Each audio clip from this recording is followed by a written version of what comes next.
વડાપ્રધાન નરેન્દ્ર મોદીના પઢાઈ ભી પોષણ ભીના વિઝનને સાકાર કરવા માટે ગીર સોમનાથ જિલ્લામાં મુખ્યમંત્રી પૌષ્ટિક અલ્પાહાર યોજના અસરકારક રીતે કાર્યરત છે। જિલ્લાની 543 પ્રાથમિક શાળામાં અભ્યાસ કરતા 84,907 જેટલા બાળકોને દરરોજ શાળામાં પૌષ્ટિક અને સ્વાદિષ્ટ નાસ્તો આપવામાં આવે છે। અઠવાડિયાના દરેક દિવસે અલગ અલગ મેનુ હોવાથી બાળકો હોશે હોશે શાળાએ આવતા થયા છે।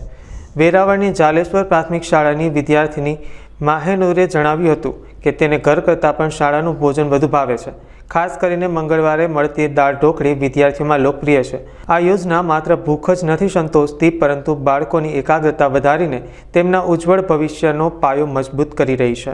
મારું નામ માહિતી છે। હું જાલેશ્વર પ્રાથમિક શાળામાં ભણું છું। રોજ અમને મધ્યાહન ભોજન આપે છે, તે બહુ સ્વાદિષ્ટ હોય છે, અમને ખૂબ જ ભાવે છે। આજે મંગળવાર છે, આજે દાળ ઢોકળી બને છે। દાળ ઢોકળી અમને બહુ ભાવે છે, તે બહુ સ્વાદિષ્ટ બને છે, અમને